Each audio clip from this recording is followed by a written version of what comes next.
Hey there. Tonight, we begin with a mother who has waited so long for a child that hope itself has started to feel like a dangerous thing.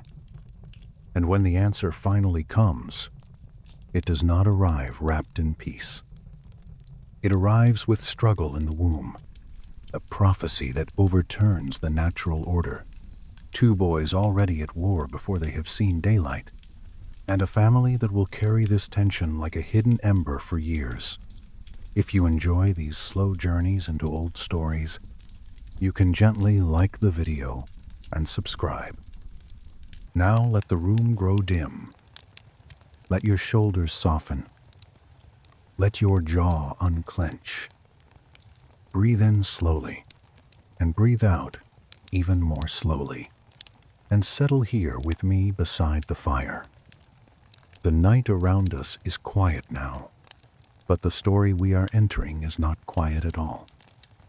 It begins in a tented world of wandering herds, old promises, and long waiting.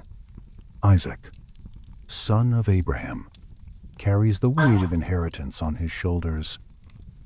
Rebekah, his wife, carries another weight, one that in the ancient world could feel just as heavy, the ache of barrenness. Years pass, then more years. The kind of years that teach people to stop asking certain questions aloud. I have always found that part of the old stories strangely moving. Not the miracles first, the silence before them, the ordinary evenings, the way a husband and wife might sit beside a lamp that burns low and say very little because there is nothing new to say. The promise made to Abraham still exists. The covenant still exists. The future still exists in theory, but theory does not fill an empty cradle. Theory does not soften the look that passes between two people who have hoped too long.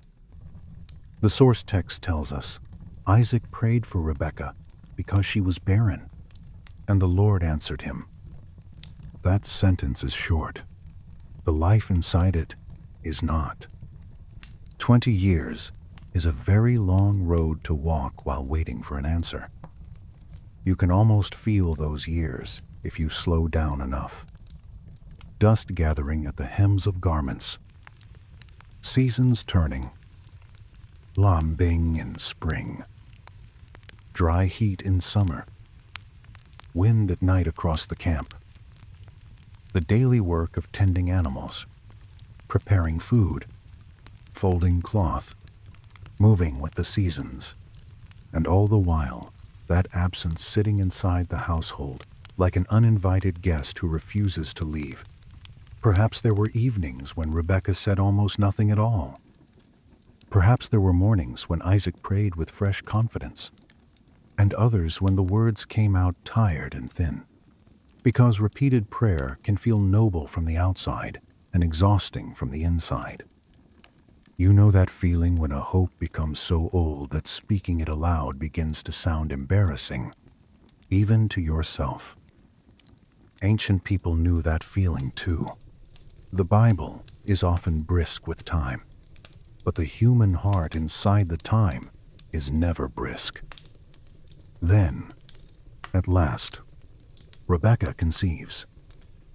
For a brief moment you might think the story will soften there, that it will exhale, that the years of prayer will finally become a reward simple enough to understand.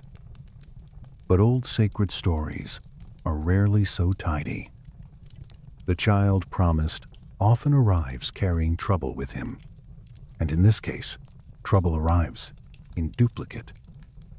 The baby's struggle within her, that is how the source gives it. The simplicity of the line somehow makes it more unsettling. Not a little movement. Not the ordinary discomforts of pregnancy. A violent jostling. A turmoil so severe that Rebekah asks why this is happening to her. The question sounds immediate. Frightened. Deeply human. If you were standing here with me, inside that ancient household, you would hear not theology first, but distress. A woman who has waited 20 years for life now finds that life thrashing inside her like conflict already looking for a body.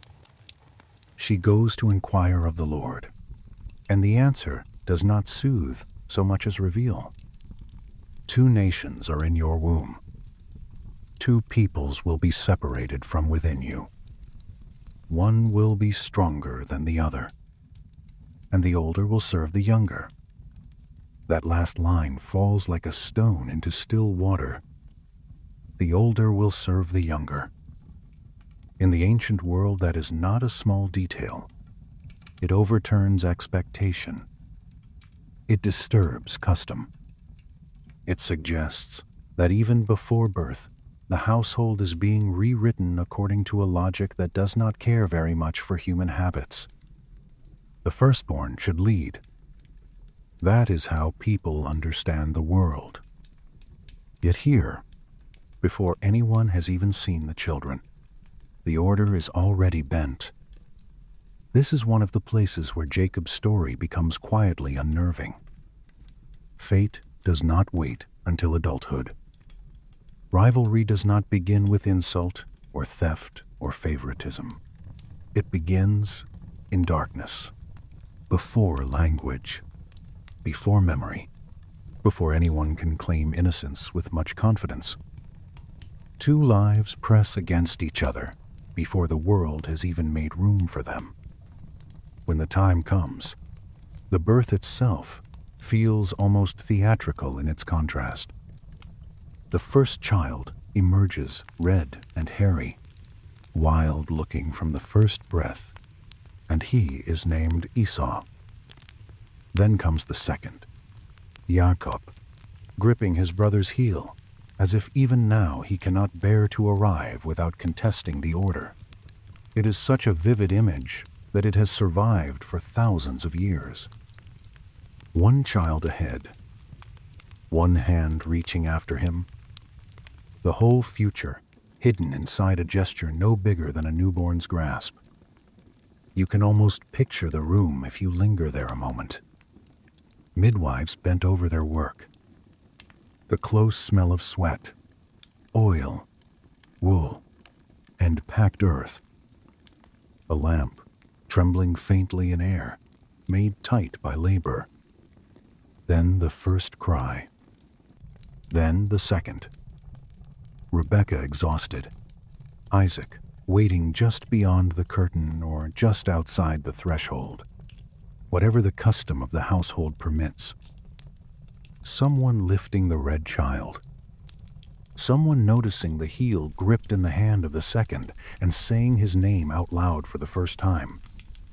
Jacob, the one who grasps. The one who follows close enough to feel dangerous. As the boys grow, their differences sharpen rather than soften.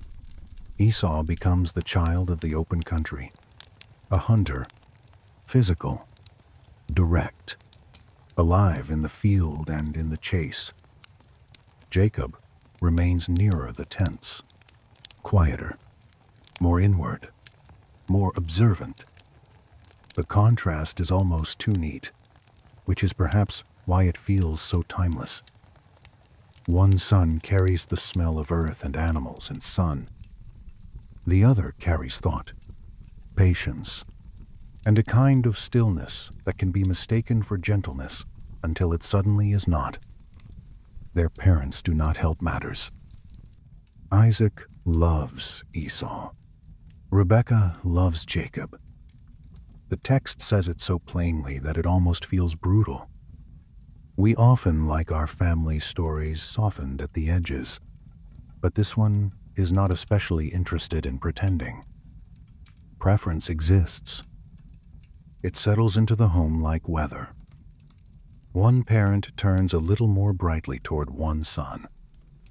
The other does the same toward the other. No one needs to announce it. Children know. They always know. Honestly, parental favoritism is one of those ancient sins that never quite learns to look old. It remains fresh and awkward and destructive in every era. In this house, it becomes part of the architecture. Not loud all the time. Not even consciously malicious, perhaps, but present in glances, in tones of voice, in who is trusted, in who is excused, in which child feels most recognized when entering the room. Esau grows into appetite and action. Jacob grows into watchfulness. And one day, in a scene almost domestic in its simplicity, those two temperaments collide over a pot of stew. Jacob is cooking. Lentils, most likely, thickening in a clay pot, giving off warmth and an earthy smell that would be deeply comforting at the end of a long day. Esau comes in from the open country exhausted and hungry. He wants food at once. It is an ordinary human moment. Really. Hunger makes philosophers out of no one. Hunger makes people simple. The body speaks loudly. The mind obeys badly. But Jacob does not see only a hungry brother. He sees an opening. Sell me your birthright. The request lands with such cold precision that even now it startles. Esau wants stew. Jacob wants inheritance, status, future, the sacred weight of the firstborn place. Some scholars debate how formal this exchange would have seemed in its original setting, and whether Esau understood the full gravity in the moment. But the narrative is clear about the inner shape of the scene. Esau is ruled by immediacy. Jacob is ruled by long appetite. Esau answers with that famous burst of exaggeration. I am about to die. What good is the birthright to me? The line is almost darkly funny in the way hungry people can be dramatic beyond reason. He is not dying, of course. He is ravenous and impulsive, and perhaps a little too used to letting the present hour decide everything. Jacob, being Jacob, presses further. Swear to me first. And Esau does. The bowl is handed over. Bread, lentil stew, a little meal in a tent. A little satisfaction passing into the body and fading almost as soon as it arrives. Then Esau rises and goes his way. The text adds its own quiet verdict. Thus Esau despised his birthright. What makes the scene linger is not only that Esau undervalues what is sacred. It is that Jacob values it enough to take it badly. He recognizes worth, yet reaches for it through manipulation. That is the complicated pulse of his character from the beginning. He wants the right thing, perhaps, but his hands are rarely clean when he reaches for it. And there is something almost eerie in how small the setting is. No courtroom, no altar, no assembled elders. Just a pot, a bowl, a tired body, and a brother watching another brother's weakness with unnerving clarity. The future can change in rooms no larger than this. It can shift over supper. It can move quietly, without anyone outside the tent hearing so much as a raised voice. You can feel the future gathering there beside the pot. The smell of lentils. The scrape of bowl against hand. The fading light. One brother eating too quickly. The other watching too carefully. A birthright passing in words that perhaps do not seem heavy enough at the time. Yet from that moment the household is changed, even if the walls do not know it yet. Night falls over the tents. The day cools. Somewhere animals settle. A lamp is lit. The stew pot is washed, or perhaps left until morning, because not every ancient household chased perfection with modern energy. Esau's hunger is gone. Jacob's is not. That is the point. Esau wanted relief. Jacob wanted place. And now the story has crossed into darker territory. Because once a blessing can be traded, it can also be stolen. And once a family begins to live inside prophecy and preference and quiet resentment, it does not take very much for deception to find its chance. So let the fire burn lower for a moment. Let the tented camp breathe in the dark. Let Rebekah sleep uneasily, with old prophecy still somewhere in her mind. Let Isaac rest under the illusion that time will arrange itself according to custom. Let Esau, full at last, fail to understand what he has handed away. And let Jacob lie awake just a little longer than the others, staring into the dark with that inward, measuring silence that belongs to people already planning the next move. Years pass, and the little exchange beside the stew pot does not fade. It sinks. It waits. That is often how family tensions survive. Not as constant noise, but as buried heat beneath the floorboards of ordinary life. Then age enters the house, and with age comes weakness, and with weakness comes urgency. Isaac is old now, very old. His eyes have dimmed so badly that the world has become uncertain around the edges. Light and shadow still exist, perhaps, but details have receded. Faces are known more by voice than by sight. Steps in the room matter. Smells matter. Touch matters. It is a vulnerable way to inhabit your own house.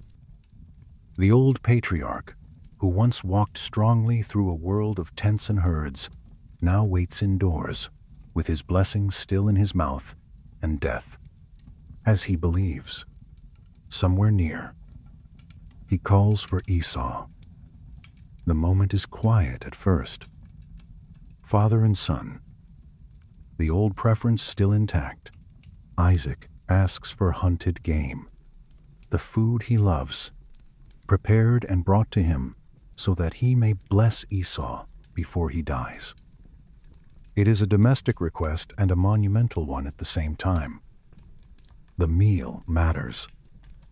The blessing matters more. Words spoken by a father at the edge of death are not presented here as sentiment.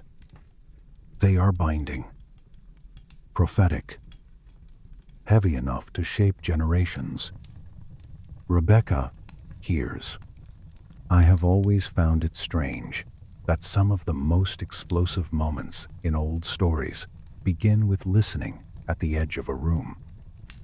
No thunder. Teen, no trumpet. Just someone hearing what was not meant for them, and understanding at once that history has tilted. She goes to Jacob without delay. Her voice, one imagines, is low and urgent. The tone of a person who believes events have arrived at the point she has anticipated for years. She repeats Isaac's instructions. She does not hesitate long over moral complexity. She moves straight to strategy. 2 choice goats. A meal prepared to taste like Esau's hunt. Clothes from the elder son. A disguise. A plan. What exactly is in Rebekah's heart here is one of the enduring tensions of the narrative. Some readers see a woman determined to fulfill God's prophecy. Others see maternal favoritism weaponized at last. Most likely the truth is less flattering and more human. Motives tend to tangle. Love, conviction, fear, ambition, memory of prophecy, resentment at Isaac's preference. All of it may be present at once.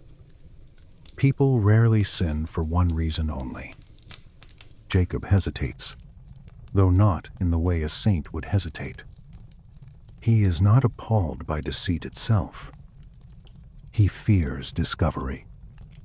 Esau is hairy. I am smooth.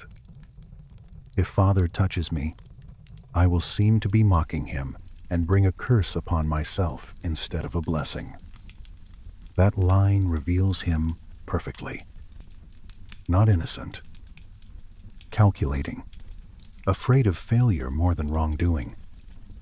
Rebekah answers with a force that suggests she has already crossed whatever boundary Jacob still pretends to be standing near. Let the curse fall on me. Do what I say.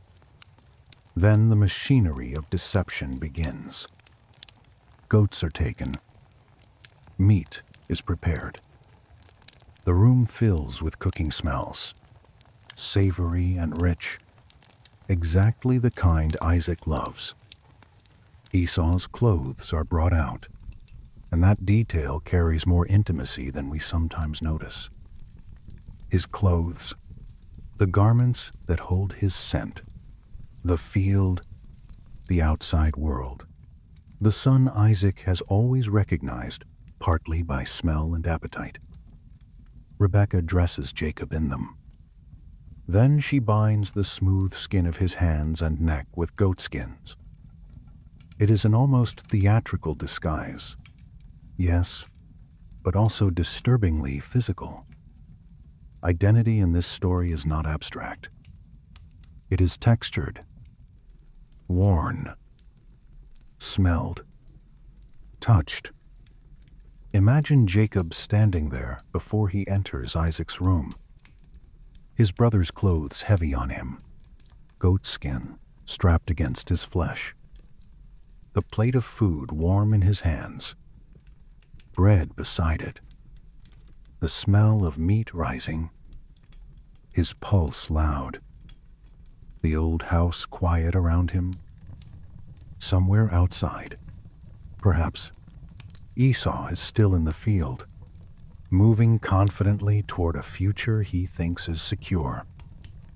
Inside, the younger brother approaches the bed of a blind old man, wearing the borrowed body of the firstborn. He enters and says, "My father." And already the room tightens. Isaac answers, "Who are you?" "My son."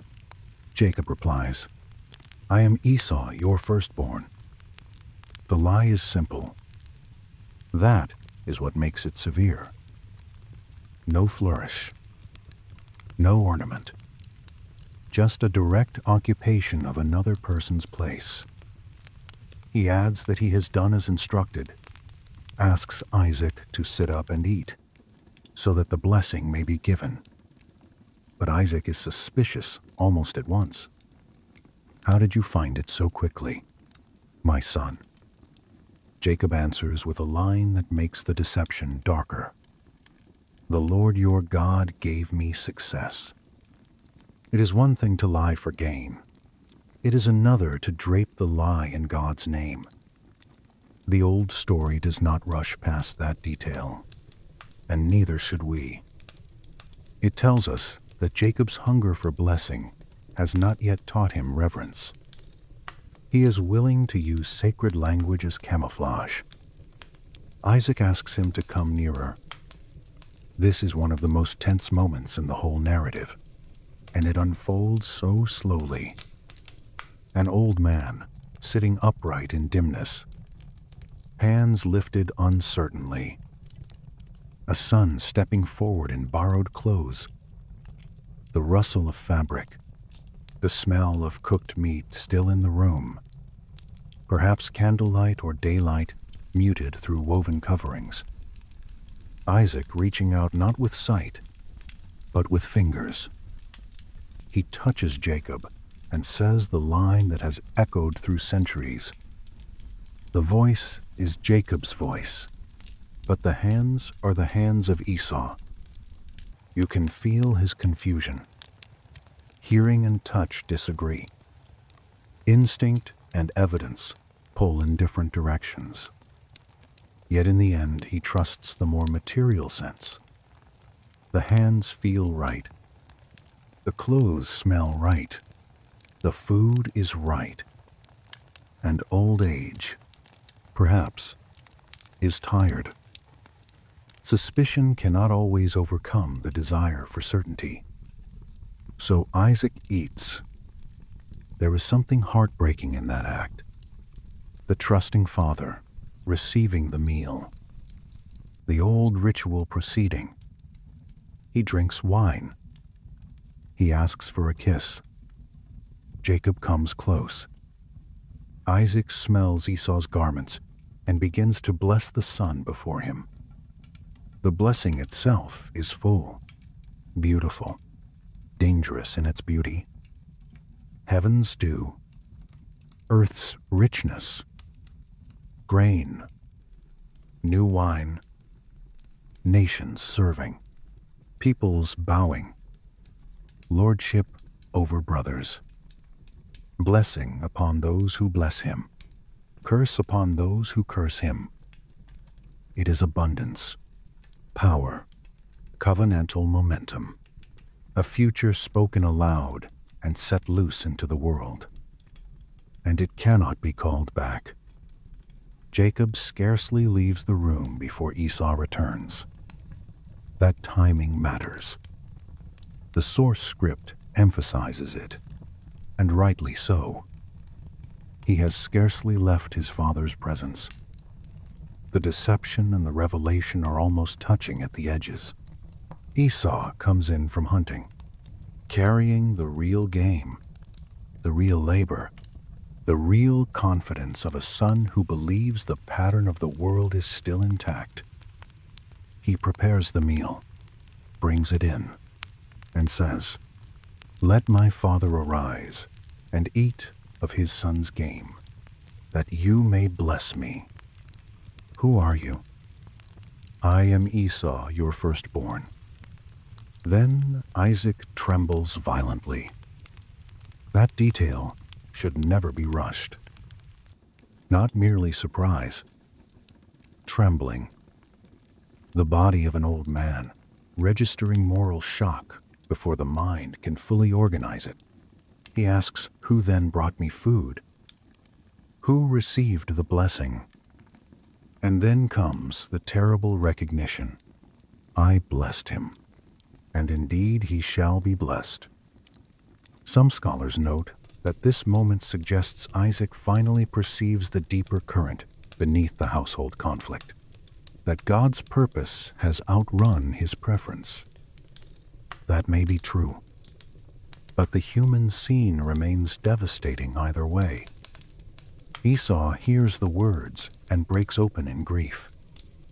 He cries out bitterly, "Bless me too, my father." I think that cry is one of the rawest in the whole patriarchal story. Because for all Esau's earlier recklessness, he understands too late what he has lost. The birthright he traded lightly, the blessing he assumed would remain. Both are gone, and now value arrives at the exact moment recovery becomes impossible. He says, "Is he not rightly named Jacob? He has supplanted me these 2 times. He took away my birthright, and now he has taken away my blessing." There is truth in Esau's anguish, even if the full picture is more tangled. He is not wrong to feel robbed. Yet neither is the narrative willing to reduce everything to simple villain and victim. Esau's own contempt for the birthright helped make the later disaster possible. That is part of what makes the scene feel so adult. People truly wound one another, and yet rarely from one direction only. Isaac has little left to give. The primary blessing is spoken. The world has been arranged. What remains for Esau is thinner, harsher, shadowed by struggle. He will live away from richness. He will live by the sword. He will serve his brother, though one day he will break the yoke from his neck. It is a lesser word, but not no word. Even here, the story leaves room for future resistance, for unfinished conflict, for the possibility that subjection will not be eternal. Esau's sorrow curdles quickly toward murder. The days of mourning for my father are near, he says to himself. Then I will kill my brother Jacob. Again, it is the intimacy of the thought that chills the room, not a hot outburst in the doorway. A decision formed inwardly. Death postponed only by filial timing. Let father die first. Then the blood account will be settled. Rebekah hears of it, and once more she acts before anyone else can regain control of the story. She calls Jacob. Her words now are different from before. Less triumphant, more urgent. Your brother comforts himself with the thought of killing you. Flee. Go to my brother Laban in Haran. Stay there until Esau's fury turns away. She says it will only be for a while. A while. Families and sacred stories say things like that before years disappear. You can almost feel the house changing around them. The old order has cracked. Blessing has been spoken. The favored elder son is now a wounded threat. The favored younger son is now a blessed liar with a price on his head. Isaac is old, perhaps still shaking inwardly from what has happened. Rebekah, who engineered the victory, must now live with the fact that success has opened into exile. No one in the room is untouched. That is another truth the story handles with unusual honesty. Even when a divine purpose advances, human means can leave damage all over the floor. Jacob must leave. His departure at this stage has a strange taste to it. He has the blessing. Yes. He has the future. Yes. But he does not yet have peace. He departs, not like a crowned heir, but like a hunted son slipping away from his brother's anger.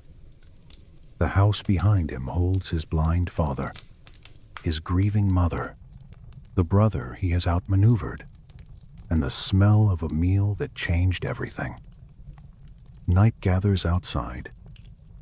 Servants or family members ready, whatever is needed for travel. A cloak, bread, waterskin, perhaps a staff, perhaps not much more. Jacob will go toward Haran, away from immediate death, away from home, away from the center of the family drama he has helped create. He leaves, carrying blessing, guilt, fear, and an uncertain future in roughly equal measure. And this is where the story turns beautifully darker. Because once Jacob is removed from the crowded rooms of family preference and deception, he will finally be alone. No mother beside him to plan. No father to deceive. No brother near enough to grasp or outrun. Just road, stone, sky, and the kind of night in which a man may discover that being blessed does not feel at all the way he imagined it would. Jacob leaves not like a hero and not like a saint.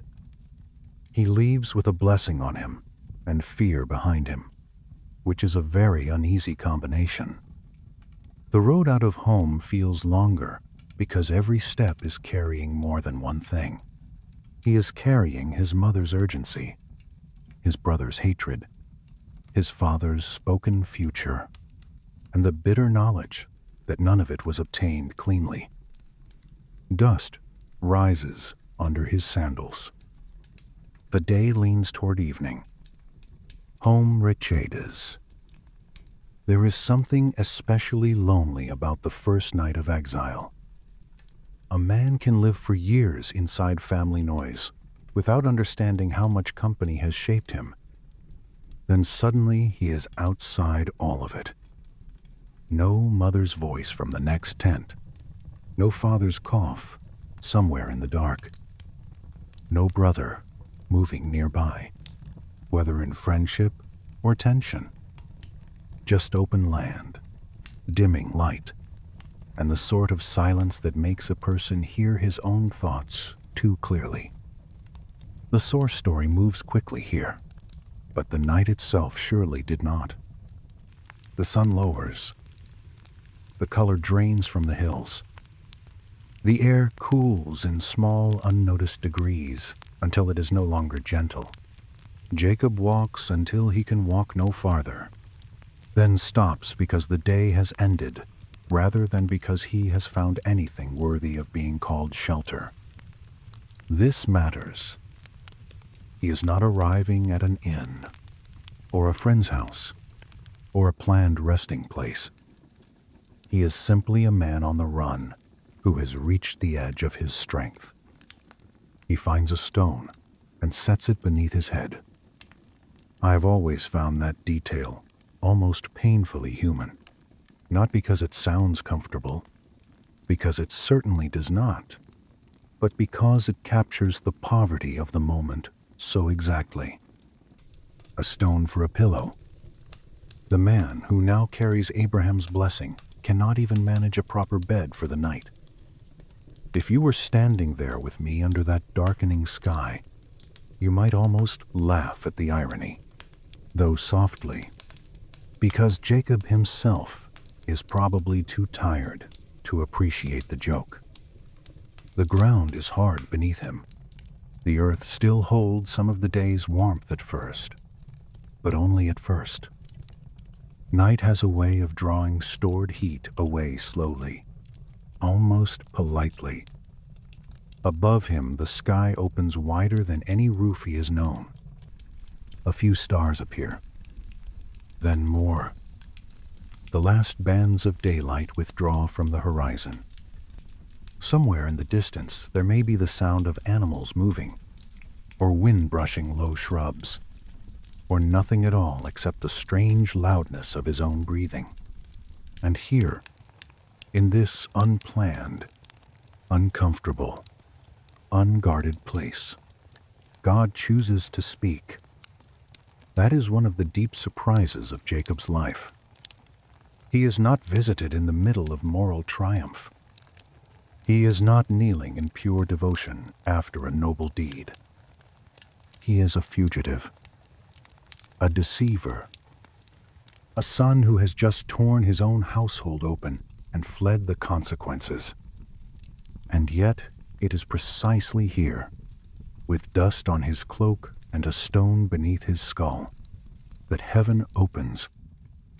He dreams. In the dream there is a stairway, or a ladder, resting on the earth and reaching upward into heaven. The image is so famous that it risks becoming too familiar, which would be a shame, because it is one of the strangest and most beautiful visions in all these early stories. A structure joining worlds. Earth below, heaven above. Movement between them, and on it the angels of God ascending and descending. The dream does not feel decorative. It feels active. The traffic between realms is already underway. Jacob is not shown heaven as a distant ornament. He is shown connection, motion, the hidden truth that the place where he lies, abandoned as it seems, is not abandoned at all. The world is more crowded with presence than he knew. Then the Lord stands above it and speaks. What he hears is not a new God, not a strange name, not a random comfort meant only for one exhausted traveler. He hears the old covenant given new address. I am the Lord, the God of Abraham your father, and the God of Isaac. The land on which you lie I will give to you and your offspring. Your descendants will be like the dust of the earth. You will spread out west and east and north and south. All families of the earth will be blessed through you and through your offspring. I am with you.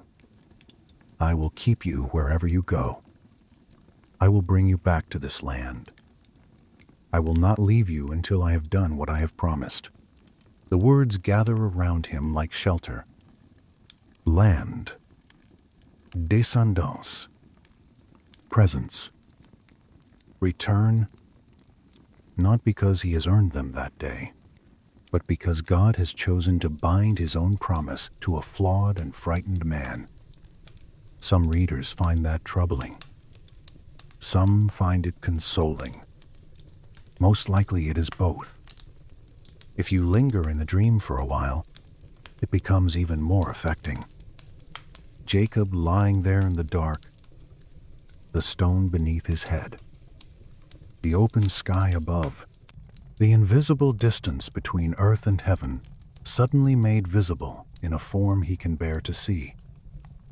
The angels moving, the voice speaking his future into a moment that otherwise looks like failure. It is as though the night itself has been split open, just enough for him to realize he has never once been as alone as he thought. He wakes, and the world is the same, yet not the same. Dawn has begun, perhaps only barely. Pale light is gathering over the horizon. The stone is still there. The ground is still hard. The road to Haran still stretches ahead. Esau is still angry. Jacob's life is still unsettled.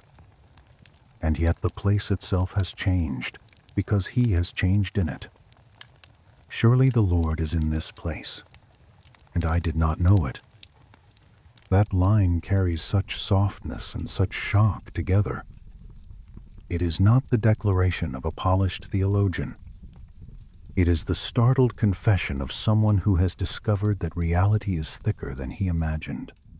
The ordinary ground beneath him has become charged. He is afraid, but not in the same way he feared Esau.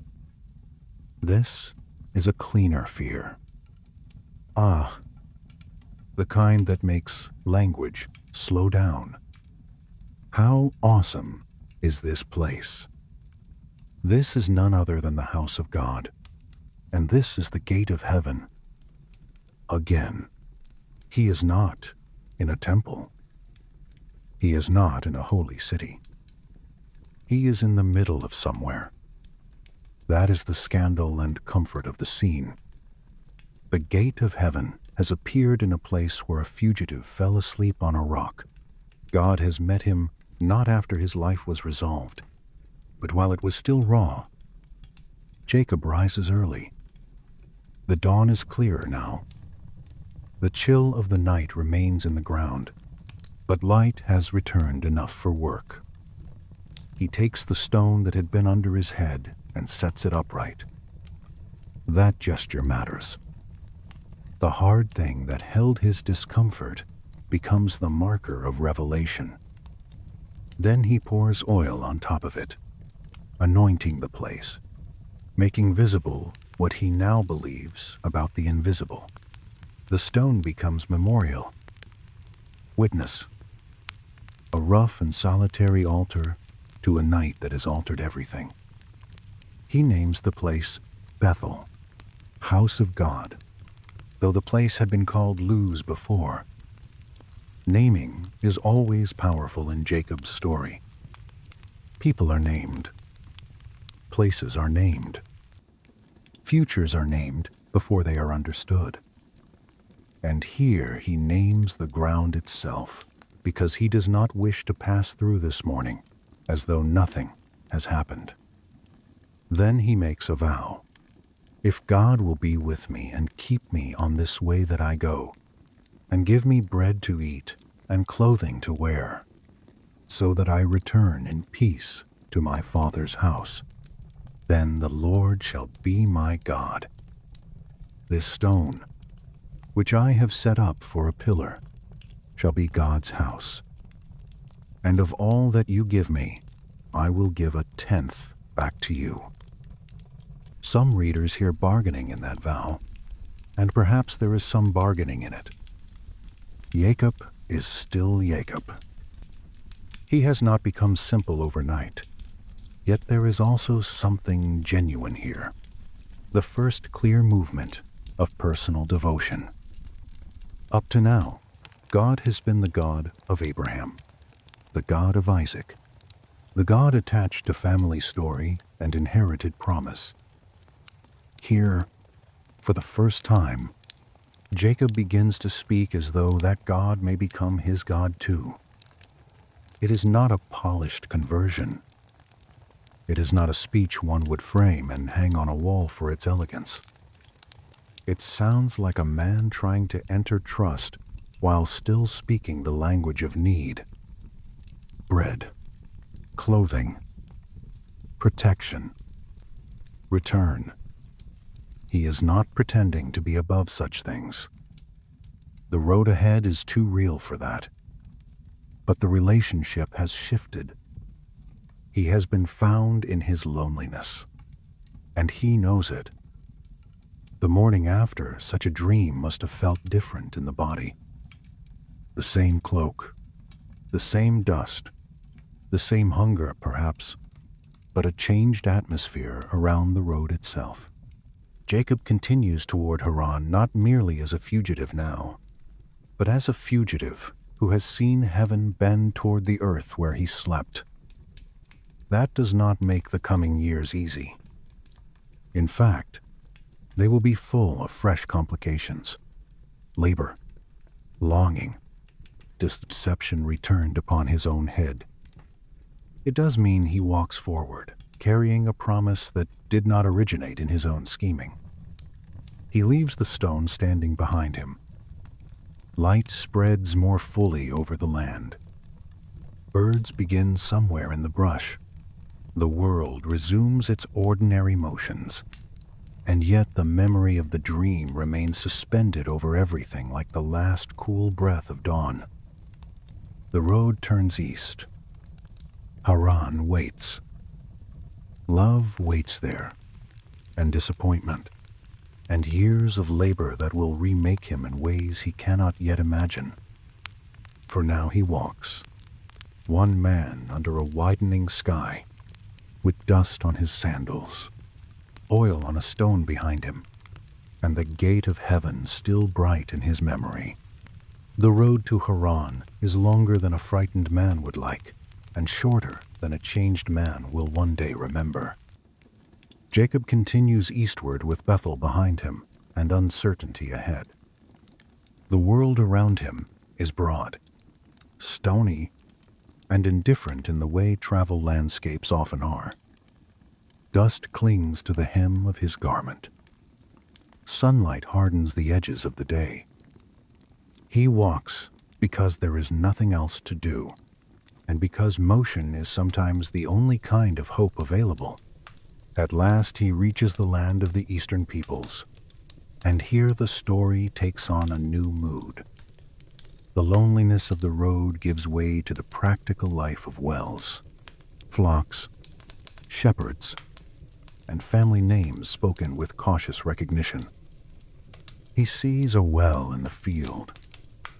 Sheep lie near it, in waiting.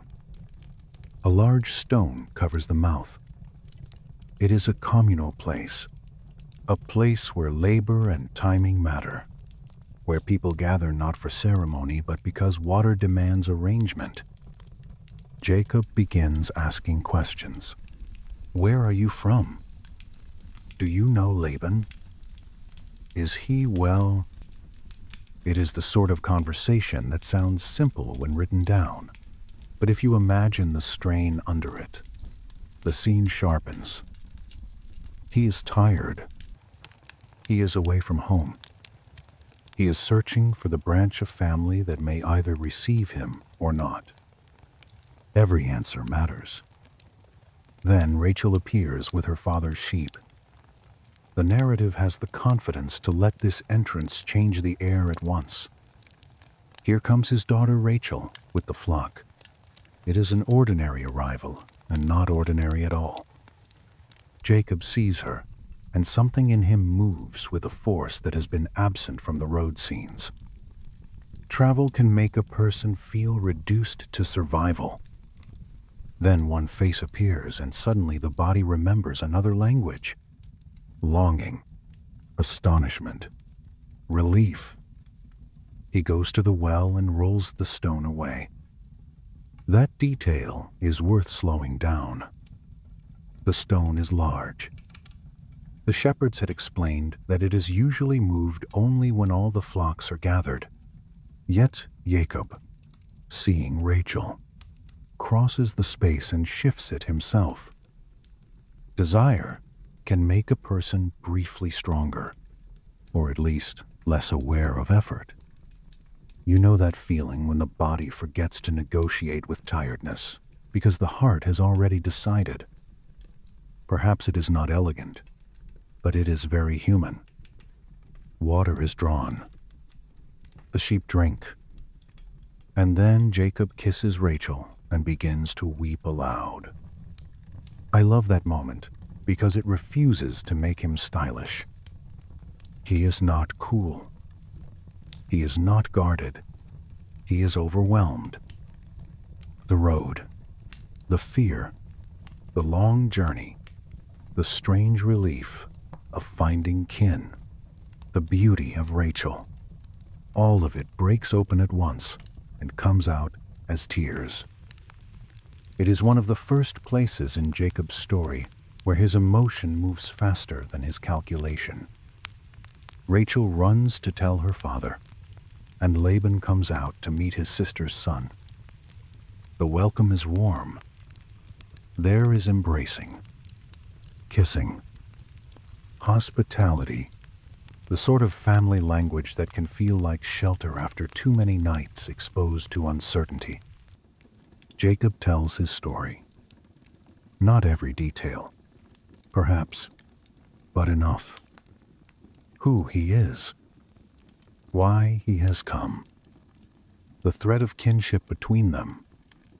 Laban listens, and for a little while the story seems to settle into something almost gentle.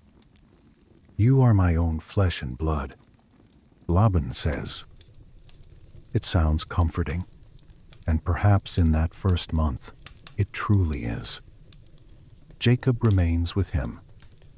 He works. He becomes useful. Household rhythms replace road rhythms. The smell of travel gives way to the smells of home labor. Wool, milk, animals, bread, sun on stone, evening smoke gathering in the air around tents and structures. But Haran will not become a place of easy belonging. This is the world where Jacob begins to learn how deception feels when it returns wearing another person's face. Laban has 2 daughters. Leah, the older. Rachel, the younger. Leah has weak eyes, or soft eyes, depending on how the old phrase is understood. Rachel is described with a sort of direct beauty that makes trouble in ancient narratives. Lovely in form and appearance. Jacob falls in love with her. The sentence arrives simply. Jacob loved Rachel. There is something almost merciful in that simplicity, because so much of Jacob's life has already been tangled in strategy and rivalry.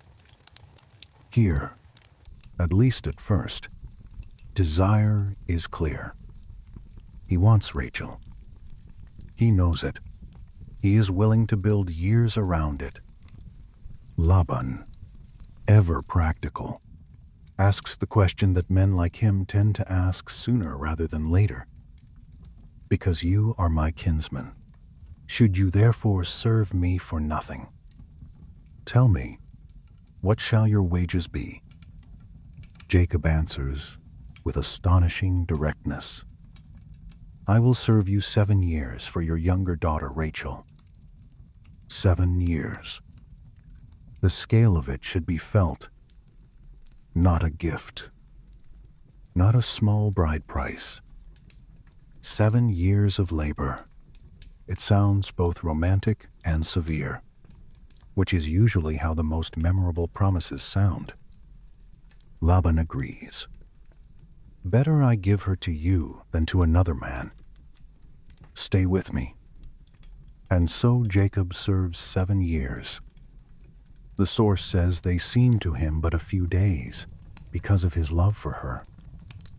That line has survived so long because it carries the sweetness of devotion and the sadness of what is coming. He works in expectation, dawn after dawn, season after season, flock after flock, rain, heat, dust, ordinary labor, made bearable by imagined reward. Love has a way of making time feel both shorter and fuller. The years pass under the sign of Rachel's face. Then the wedding comes. Feast. People gathered. Food. Drink. Evening descending. Music, perhaps, or the older equivalent of festal noise. Voices. Movement. The blur that comes when many bodies fill a space and night hides details. This is the perfect terrain for deception. Jacob, of all people, should know that. But love can make even the experienced briefly foolish. Laban takes Leah, not Rachel, and brings her to Jacob in the darkness. The story does not pause to explain every practical step, and perhaps it does not need to. Night covers much. Customs veil much. Celebration confuses much. The point is not the exact mechanism. The point is the dawning horror. Morning comes, and behold, it is Leah. There are few lines in the old narrative that carry such clean shock. Morning came. It was Leah. You can almost feel Jacob turning toward daylight, then toward the woman beside him, then sitting upright as the full shape of the night rearranges itself in his mind. What is this you have done to me? Did I not serve with you for Rachel? Why then have you deceived me? It is impossible not to hear the irony. Why have you deceived me? The man who wore his brother's clothes to his blind father now wakes in the aftermath of another household deception and asks the question as though he has never helped invent such pain. Some scholars point to this as narrative justice, and it certainly feels that way. Jacob is forced to taste his own methods from the other side. Not by accident, not abstractly. In marriage, in the bed, at dawn.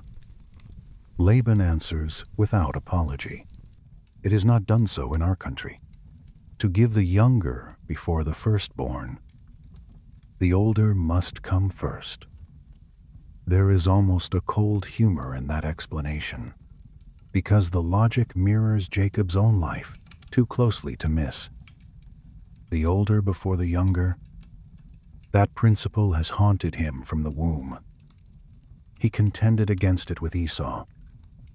Now it rises again in his father-in-law's house and beats him with the very rule he has spent his whole life trying to overturn. Still, Laban offers a path forward.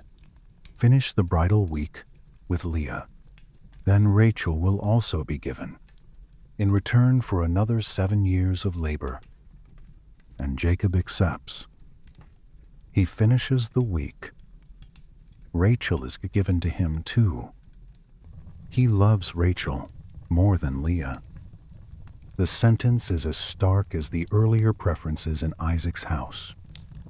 One woman loved more, another living under comparison. The old pattern of favoritism has not ended. It has simply changed rooms. Now the story becomes domestic in the darkest and quietest way. Not murder, not flight, but the slow ache of a household divided by affection. Leah is there. Rachel is there. Jacob belongs to both, in law, but not in feeling. Love settles unevenly across the family, and everyone learns it. The tents must have held more silence than the text can record. More side glances. More withheld words.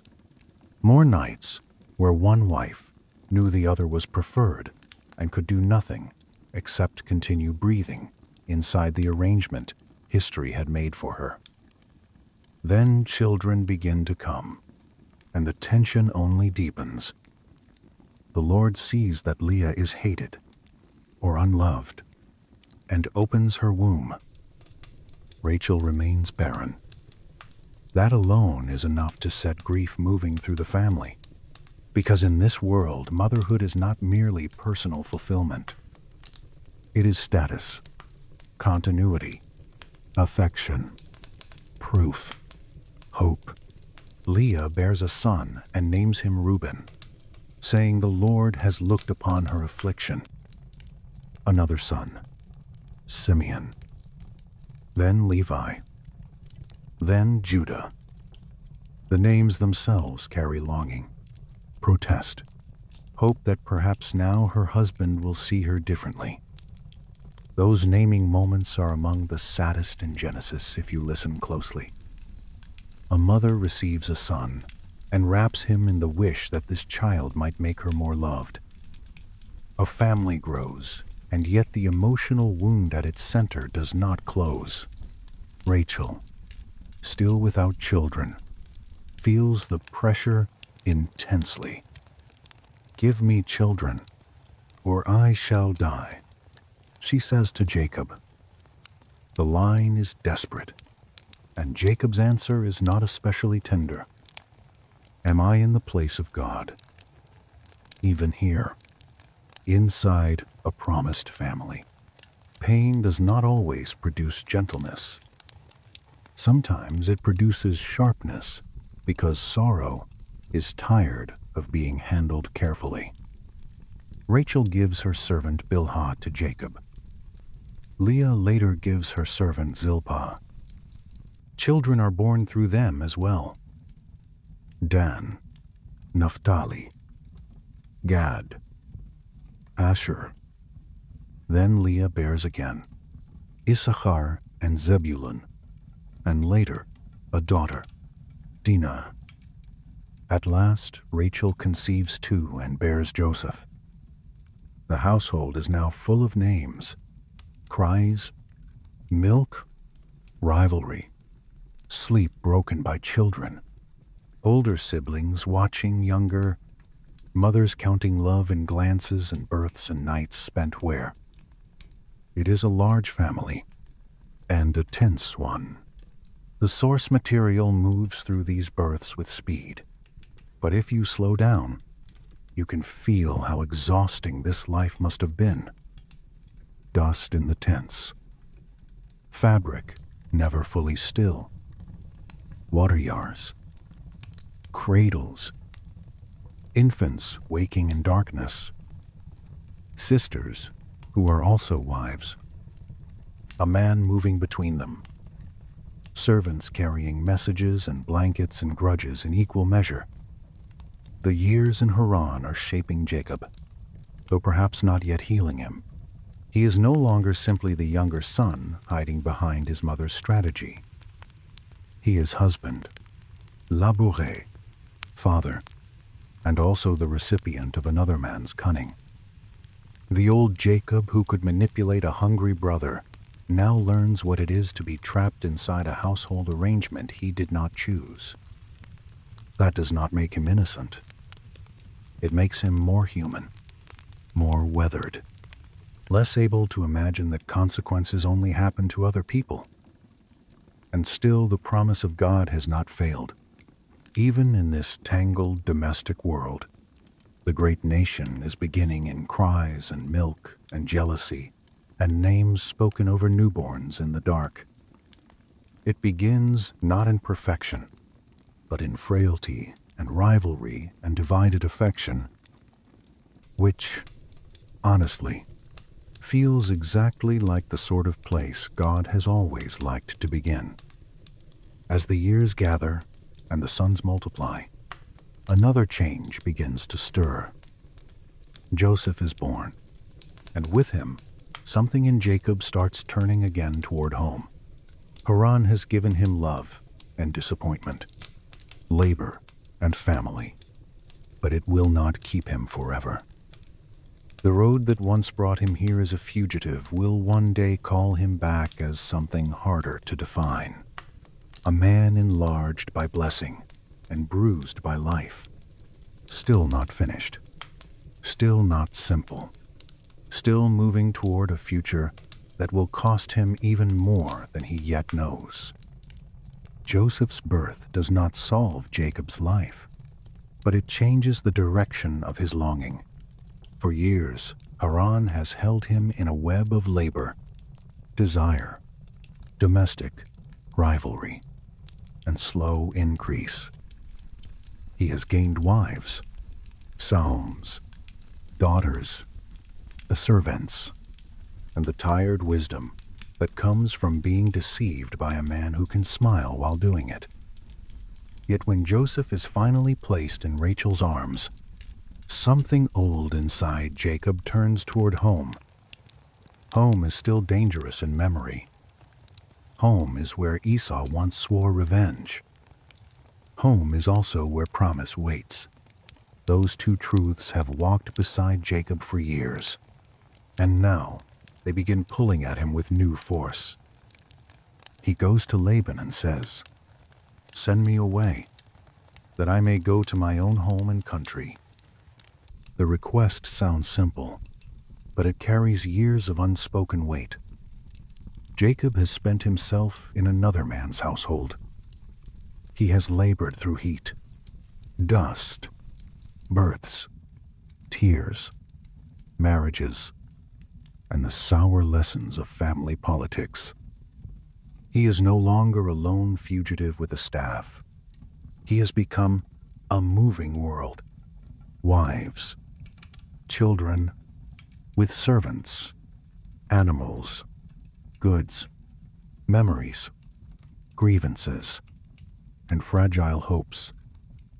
A man can live for years in another person's arrangement, but eventually he begins asking where his own life is hidden inside it. Laban does not want him to leave. Men like Laban are rarely eager to release whatever has been profitable. He says he has learned that the Lord has blessed him because of Jacob. However, he learned it by superstition, by shrewd observation, or simply by watching his own herds swell under Jacob's care. The point remains the same. Laban knows Jacob's presence has meant increase. "Stay," he says. "Name your wages." The bargaining that follows is one of those ancient pastoral scenes that feels both earthy and strangely abstract at once. Jacob proposes that the speckled, spotted, and dark-colored animals among the flocks shall be his wages. At first, it sounds modest. Not the strongest. Not the majority. Only the marked ones. The easily separated ones. Laban agrees with suspicious readiness. It is the kind of quick agreement that makes a listener suspect both men think they are about to outwit the other. Then the years deepen into shepherd's work. If you slow the story here, as I think it deserves, Jacob's life becomes weather and endurance. Dawn over rough grazing land. Sheep breathing little clouds in cooler mornings. Dust drying on his skin by noon. The sour, sweet smell of animals in warm sunlight. Long counting. Long watching. Long nights under an open sky where the cold enters the joints as patiently as water enters stone. He learns every weakness in the flock. Which animals wander? Which mothers bear well? Which young survive? Which servants can be trusted to watch through the darker hours?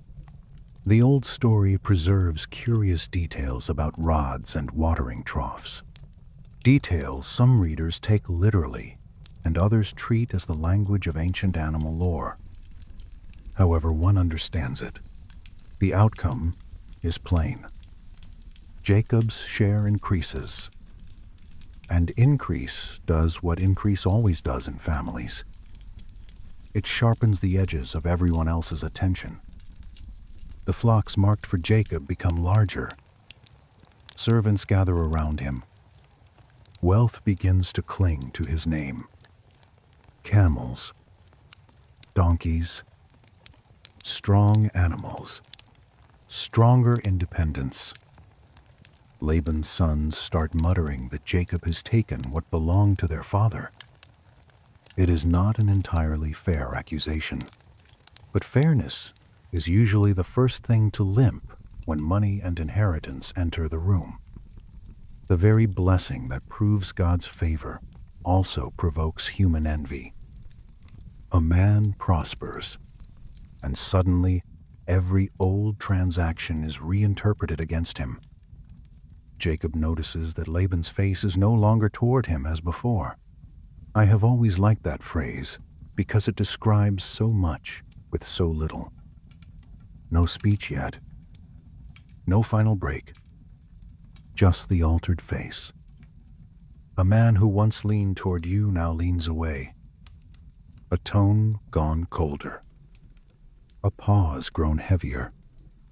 In houses and camps shaped by long dependence, relationships often change first in the face and only later in the words.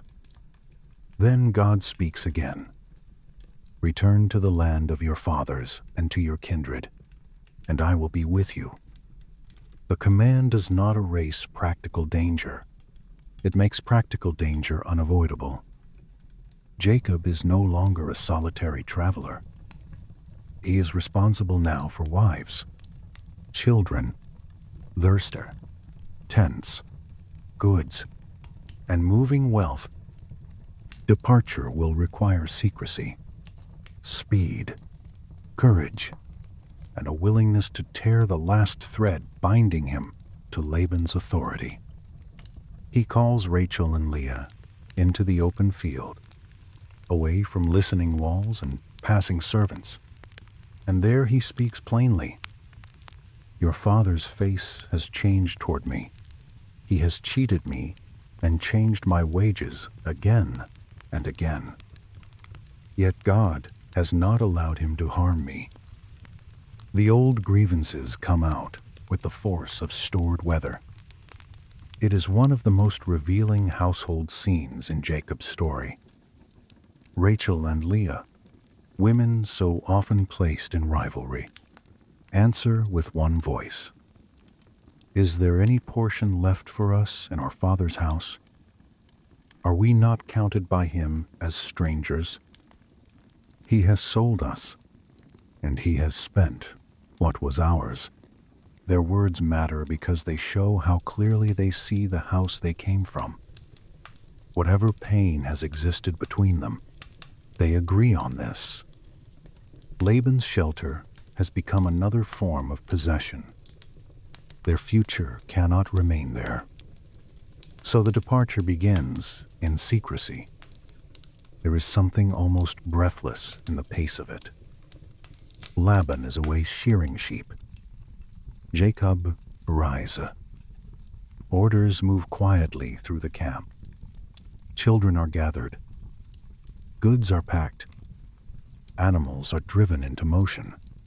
Servants tighten loads, lift bundles, calm beasts, count little ones, and look over their shoulders more often than they would like.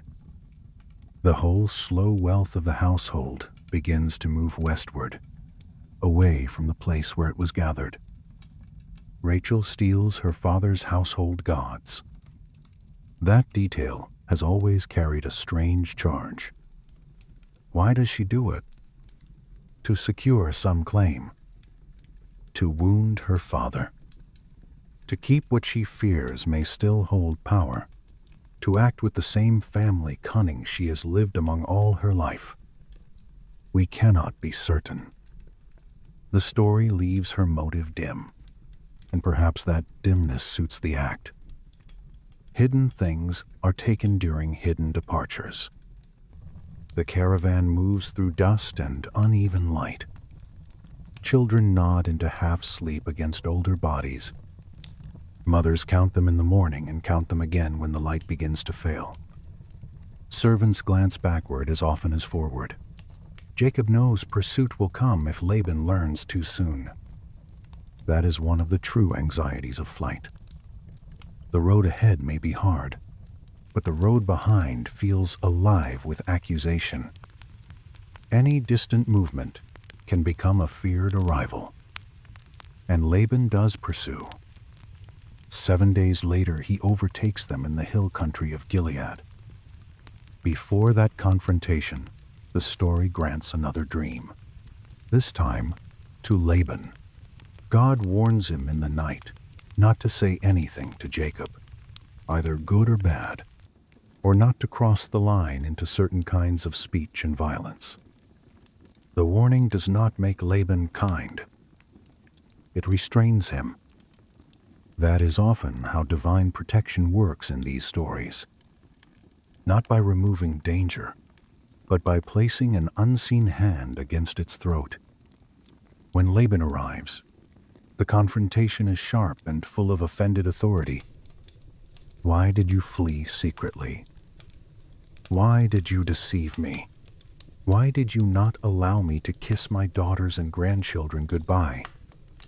He speaks like a wronged father and robbed master at once, and perhaps he is a little of both, though never cleanly. He says he has power to do harm, then admits that the God of Jacob's father has spoken against it. Even his anger must now move inside limits he did not choose. Then comes the search for the household gods. Jacob, not knowing Rachel has taken them, speaks too boldly. Anyone with whom you find your gods shall not live. It is one of those reckless lines that old stories preserve without commentary, because they trust the listener to feel the danger. A man is confident before he understands the full shape of his own household. The words hang there, heavy as a blade. Laban searches Jacob's tent, Leah's tent, the servants' tents, and finally Rachel's. She has hidden the images inside the camel's saddle and sits upon them. When Laban approaches, she tells him she cannot rise because the way of women is upon her. The ruse succeeds. The old man searches and does not find what he wants. The scene is tense, but it also carries the faintest trace of dark humor. Household gods small enough to hide under a saddle. A patriarch searching with offended dignity while the objects of his concern lie beneath his own daughter's stillness. A whole little system of domestic power reduced to something nearly ridiculous. Once the search fails, Jacob's anger finally breaks open. For much of his earlier life, he worked through quiet cunning, through timing, through indirect force. Here he erupts. What is my offense? What is my sin, that you have hotly pursued me? 20 years I have been with you. Your sheep and goats have not miscarried. I bore the loss. By day the heat consumed me, and the cold by night, and sleep fled from my eyes. You changed my wages again and again. If the God of my father had not been with me, you would have sent me away empty-handed. The speech is strong because it has stored truth. Years of labor carried in muscle and memory. Heat, cold, sleeplessness, responsibility, suspicion, being watched, being used, being kept useful, and never fully trusted. There is a whole shepherd's life inside those words. Honestly, this may be the first time Jacob sounds less like a schemer and more like a man who has been refined by endurance. Laban answers, as powerful men often answer, when the truth can no longer be denied and still cannot be accepted. He reasserts possession. The daughters are my daughters. The children are my children. The flocks are my flocks. It is not a rational sentence. It is a sentence of old control refusing to admit that history has moved on. Yet even he knows the bond cannot be restored by force. So the quarrel turns toward covenant. They make a heap of stones. Again, the old story chooses material witness. Stones gathered by human hands. Stones naming a boundary. Stones saying this far and no farther. They eat there. They name the heap. Laban says it stands as witness between them. Neither will cross that boundary to do the other harm. It is not warm peace. It is not tender reconciliation. It is peace by limit, peace by distance. Peace built the way tired families sometimes build it, with markers instead of affection. Morning comes. Laban kisses his daughters and grandchildren, blesses them, and returns to his place.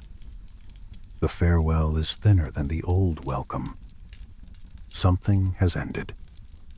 Jacob is free of him, or as free as one ever becomes from the households that used and formed him.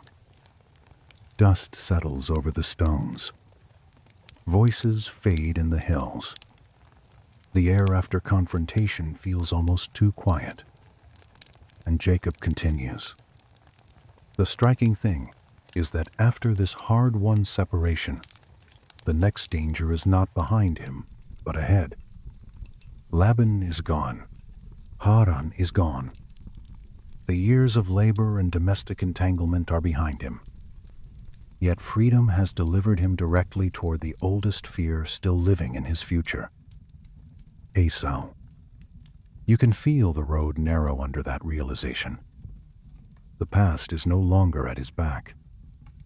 It is somewhere in front, approaching with feet, breath, memory, and grievance. Jacob has learned what it is to be deceived. He has learned labor, marriage, children, complaint, patience, and the bitter dignity of surviving another man's schemes. But he has not yet faced the brother whose blessing he stole. The road bends toward that meeting, and the night ahead will ask more of him than cleverness ever could. With Laban behind him at last, Jacob might almost have mistaken the road for peace. But the old stories are rarely so indulgent. One danger recedes and another rises.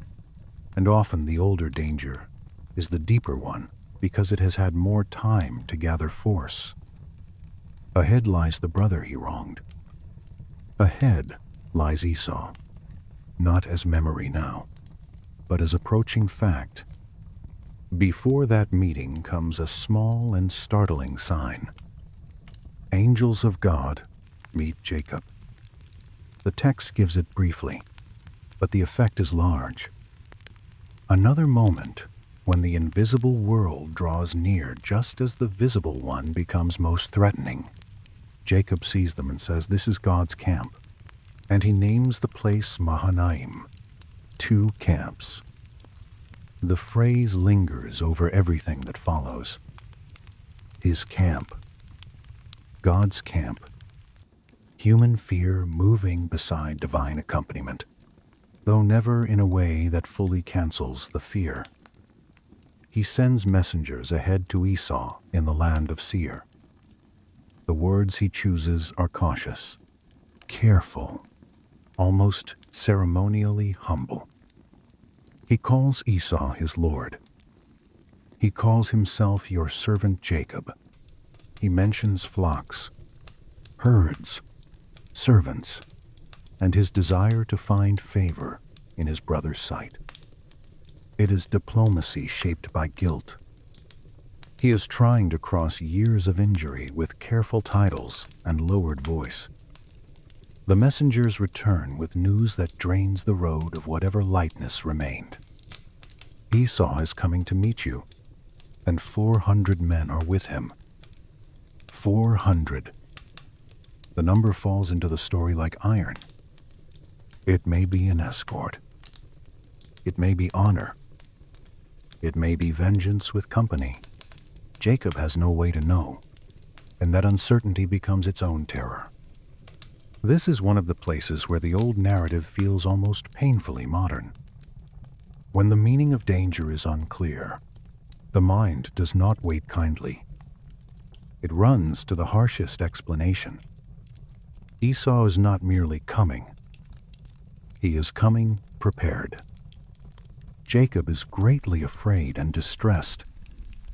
There is no attempt to dress the feeling in heroism. Fear is the honest center of the scene. He divides the people with him, and the flocks and herds and camels, into 2 camps. If Esau strikes the one, the other may escape.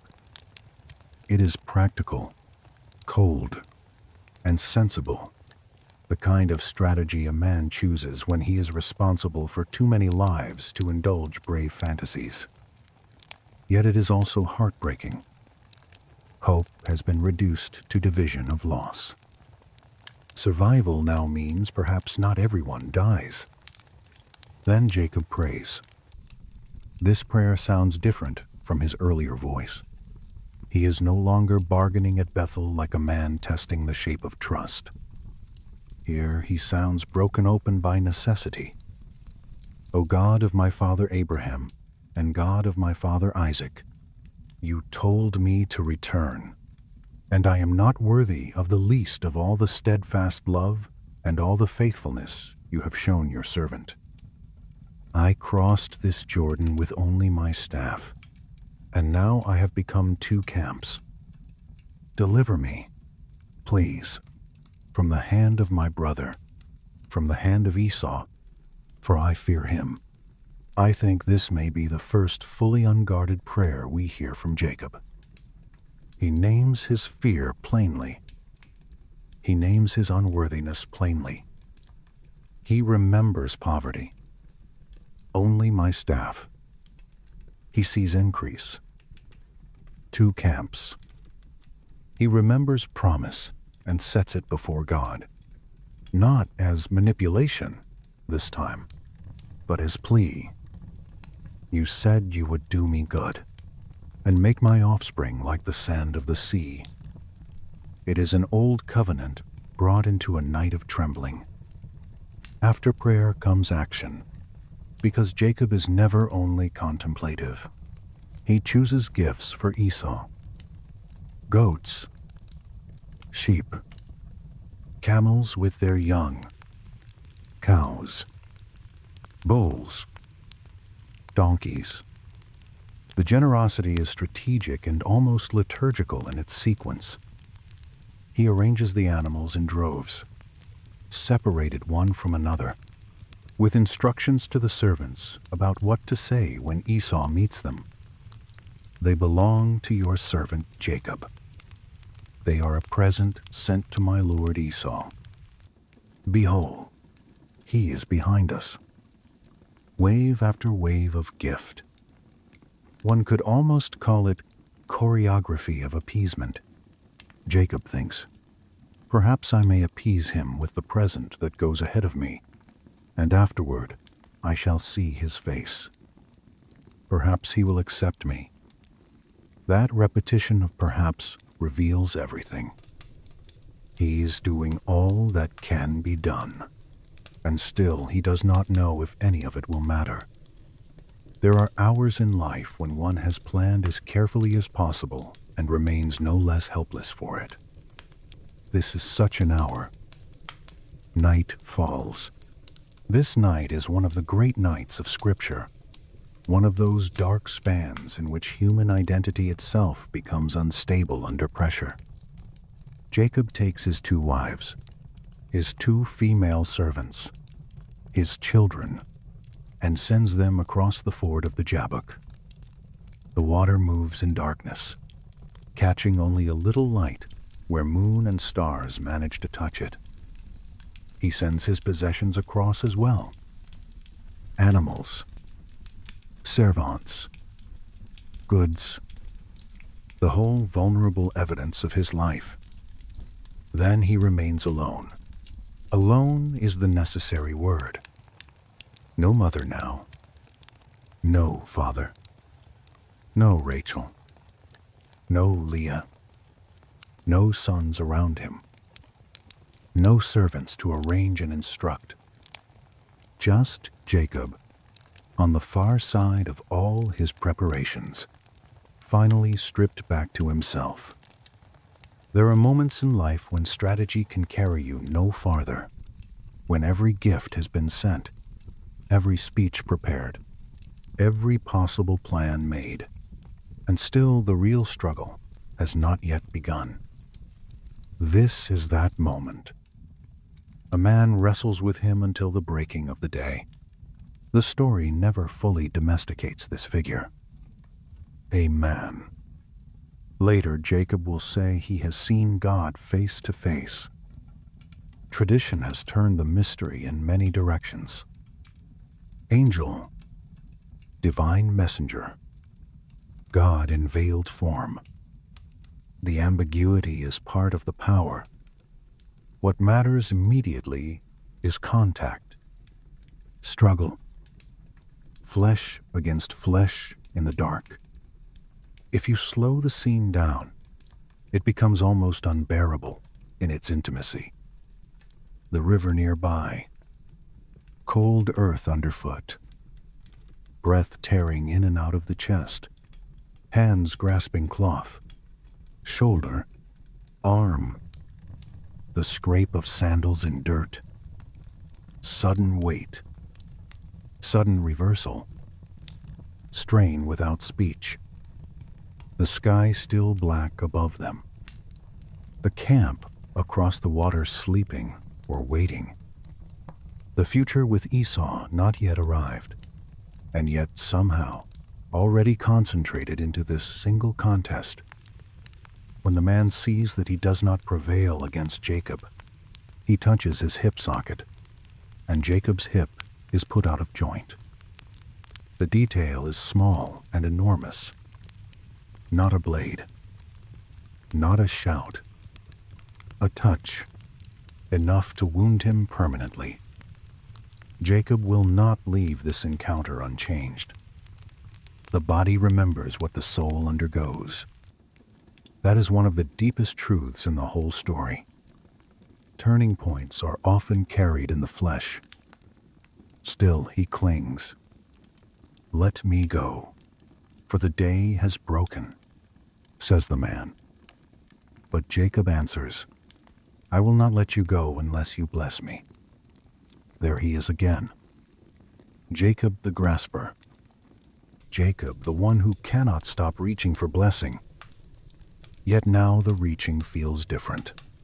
It is no longer cunning in a tent over a bowl of stew. It is desperate, exhausted, wounded, almost pure. He is holding on through pain. through darkness, through mystery, because he knows enough now to understand that blessing is worth limping for. "What is your name?" the man asks. "Jacob." The question is surgical. Name yourself. Say who you are. Heel hauler, supplanter, deceiver. The whole old life contained in a single name, spoken aloud in the dark before God. Then comes the answer that reshapes everything. "Your name shall no longer be called Jacob, but Israel, for you have striven with God and with men, and have prevailed." Israel. The new name does not erase the old life. It gathers it and renames it through struggle. He has striven with men. Certainly, Esau, Isaac, Laban, wives, household, himself. He has striven with God too, from the womb onward, in ways he scarcely understood. Now the striving becomes transformed identity, not because he has become flawless, because he has been met, resisted, wounded, and blessed.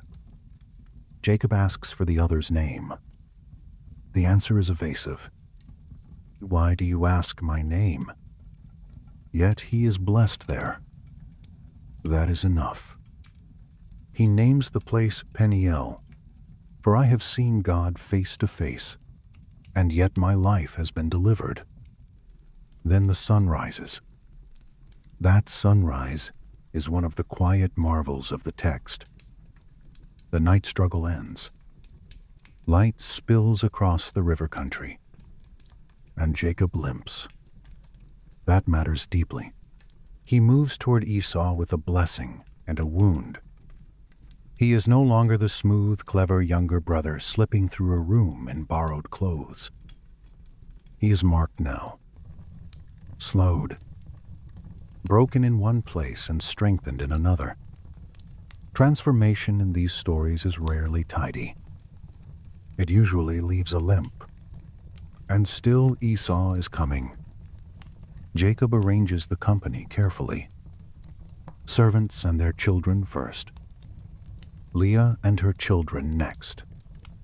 Rachel and Joseph last. Even now the old patterns of attachment and fear reveal themselves in how he orders the people he loves. The text does not hide that. Human beings can be profoundly changed and still painfully themselves. Then Jacob goes ahead of them and bows to the ground 7 times as he approaches his brother. The repetition slows the moment beautifully. Bow.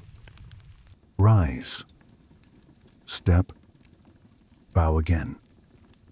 Dust at the hem. The body lowered and raised. A man going down before the one he once supplanted. There is humility in it, and fear, and the hope that posture might speak where words are too fragile to trust. And then the unimaginable happens. Esau runs to meet him. Not a measured approach. Not a cold acceptance. He runs. He embraces him. Falls on his neck. Kisses him. They weep. For all the years between them. For all the stolen blessing and threatened murder. The first contact is not violence. It is grief melting into relief. I have always found that scene nearly impossible to rush. It is the kind of mercy that arrives after you have prepared yourself so completely for disaster that your own body scarcely knows how to receive it. Esau lifts his eyes and sees the women and children. Jacob names them as the gracious gift God has given your servant. The language remains humble. The gifts are still pressed forward. Esau first refuses, then accepts when Jacob urges him. Take, please. my blessing that is brought to you, because God has dealt graciously with me, and because I have enough. There is another quiet wonder in that sentence. My blessing. Jacob uses the word with such delicacy that the whole old history seems to tremble beneath it. The gifts become more than appeasement now. They become symbolic return, or at least symbolic acknowledgement. Something must pass from him to Esau in peace. When Jacob says that seeing Esau's face is like seeing the face of God, because you have accepted me, the line reaches back into the night at Jabbok. He has seen God and lived. He has seen Esau and been received. The two encounters belong together, one in darkness, one in daylight. One wounds him, one embraces him. Both change his future. Esau offers to travel together. Jacob declines gently, citing children, nursing animals, and the pace of the vulnerable. Some readers hear caution there, and perhaps caution remains wise. Reconciliation does not always mean full closeness restored at once. Still, the blood fear has passed. The brother who once planned murder now departs in peace. Jacob moves on, limping, blessed, exhausted, and newly named. The river lies behind him. Dust still clings to the hems of garments. Children settle again. Servants gather the animals. The day opens wider. Yet everything is different now. He crossed the night as Jacob and came out as Israel, though the old man and the new name will need many more years to learn how to live together. And that, perhaps, is why the story does not rush onward too quickly. A new name does not cancel old consequences. It gives them another horizon. Ahead still lie sorrow, household violence, grief, burial, favoritism repeated in another generation, and the long ache of being chosen without being simple. But the center has shifted. The man who once grasped at blessing in the dark has now wrestled for it in the dark and limps toward dawn, carrying it honestly, if painfully, at last. The peace after Esau does not last in any simple way. That is one of the hardest truths in Jacob's life. A man may survive the great confrontation he feared for years, receive mercy where he expected judgment, and still discover that sorrow has only changed its shape. Jacob now bears the name Israel, and he bears a limp as well. But the new name does not place his household beyond grief. It only carries that grief into a wider covenant. He moves first to Succoth, where he makes booths for his livestock and a more settled resting place for his people. The pause matters. After years of labor under Laban, after the terror of Esau's approach, the camp finally knows a little breathing space. Animals settle. Children sleep more heavily. Women unpack what had been tied in haste. Smoke rises in calmer columns. The rhythm of ordinary domestic life returns just enough to feel almost safe. Then Jacob comes to the region of Shechem, in the land of Canaan, and pitches before the city. He buys a piece of land. That detail is easy to miss, but it matters. Purchase means intention. It means the family is no longer simply passing through. A field acquired, tents raised, altars built, a fragile little center of belonging formed in the land promised to his fathers. He even builds an altar and calls it El Elohe Israel, God, the God of Israel. The man who once spoke of the God of Abraham and Isaac now dares to speak in a more personal register. The covenant is moving from inheritance into identity. And yet households do not become holy by naming altars. They remain vulnerable in the same dusty world as everyone else. Dinah, the daughter of Leah, goes out to see the women of the land. The sentence is simple and open, almost innocent in its phrasing. A young woman stepping beyond the camp. Curiosity, perhaps. Loneliness, perhaps. A desire to see a wider life than the tented world of brothers, mothers, and old family tensions. It is the kind of movement any listener can understand. A few steps beyond the familiar, a wish to look outward. What follows darkens the whole household. Shechem, son of Hamor, the ruler of the land, sees her and violates her. The story does not linger in graphic detail, and neither should we.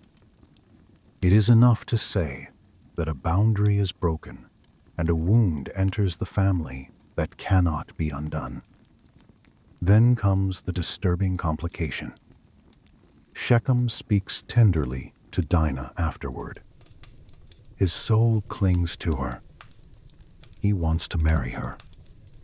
Desire, violence, social negotiation, wounded dignity. All of it becomes tangled at once. The old stories often move through human ugliness without simplifying it. This is one of those moments. Jacob hears what has happened, but his sons are in the field with the livestock, so he holds his peace until they come. That silence is heavy. Some read it as caution, some as weakness, some as the pause of a man stunned beyond immediate speech. Whatever the reason, the camp holds its breath until the brothers return. When they hear, grief quickly hardens into rage. Hamor and Shechem come to propose marriage and alliance. They speak in the language of settlement, trade, kinship, mutual benefit. Let the families join. Let property in daughters and sons mix together. It sounds civilized. It sounds practical. Yet it is built over a fresh wound, and Jacob's sons are not interested in being civilized in any stable sense. They answer deceitfully. Here the family pattern appears again, almost like a curse handed down through blood. Isaac deceived. Esau deceived. Laban deceived. Jacob deceived. Now Jacob's sons deceive in turn. They say intermarriage can happen only if every male in the city is circumcised. The condition sounds religious. It sounds covenantal. It sounds as if wounded honor is seeking lawful form. But beneath it lies another intention. Hamor and Shechem persuade the men of the city. They agree. Every male is circumcised. Then, on the third day, while they are still in pain, Simeon and Levi take swords, enter the city, and kill the men. They kill Shechem and Hamor. They take Dinah out. The other brothers follow in the wake of blood and plunder. Sheep, cattle, donkeys, goods, women, children. The city is stripped because, as they say, their sister had been defiled. The story does not ask us to admire this. It lets the horror sit there. What began as one violence has now widened into another. Household grief becomes communal slaughter. And Jacob, now Israel, looks at the aftermath and sees not triumph, but danger. You have brought trouble on me, he says to Simeon and Levi. I am few in number. The inhabitants of the land will gather against me, and I shall be destroyed, I and my household. The sons answer only with the raw logic of wounded kinship. Should he treat our sister like a prostitute? It is the kind of line that refuses tidy moral closure. Rage, honor, fear, love, revenge, all compressed into one hard question. The camp is now morally shattered. Dinah restored to her people. Yes, but the land around them poisoned. The brothers bloodied. Jacob afraid. Covenant family and surrounding peoples now held apart by terror. Then God speaks again, and the command is not merely geographic. Arise, go up to Bethel, and dwell there. Make an altar there to the God who appeared to you when you fled from your brother Esau. Bethel returns here like a memory of clearer beginnings. Before wives, before rival births, before Laban, before Shechem, before massacre, before sons grown dangerous. The command to go back is not only movement, it is recall. Return to the place where heaven touched the earth, and you first learned that God was with you. Jacob responds with unusual decisiveness. Put away the foreign gods that are among you, and purify yourselves, and change your garments. Then let us arise and go up to Bethel. The household must be cleansed before it can return to that holy memory. Idols buried, clothing changed, the dust of old mixtures shaken out. The scene carries the hush of ritual after catastrophe. Earrings, little images, hidden things gathered up and buried under the oak near Shechem. The ground itself swallowing what the family can no longer afford to carry. I have always found that image strangely beautiful. Not because the family is suddenly pure. They are not. But because broken people still know how to perform gestures of return. They know how to bury what cannot go forward with them. They know how to wash, change clothes, rise, walk. A terror from God falls upon the cities around them, so that no one pursues Jacob's sons. Even here, after the violence of Shechem, protection comes not because the household deserves admiration, but because the covenant is still moving. Jacob comes to Luz, that is Bethel, he and all the people who are with him. He builds an altar there. Another altar. Another naming. Another attempt to make visible what God has been doing invisibly all along. There is a small sorrow folded into this return as well.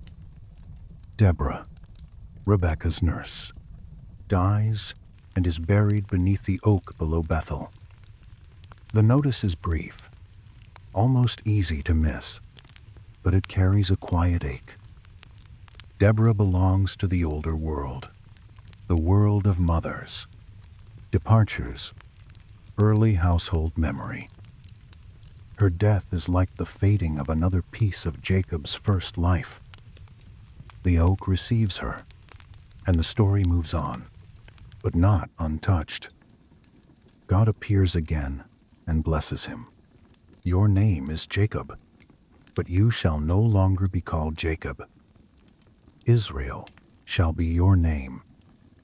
It is as if the renaming at Jabbok is now affirmed in a calmer light. Not by wrestling this time, but by declaration.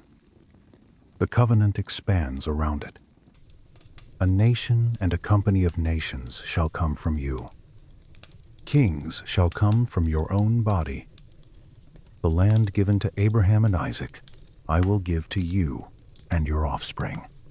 Then God goes up from him in the place where he spoke with him, and Jacob does what he often does when the divine has come near. He sets up a pillar of stone. He pours out a drink offering on it. He pours oil.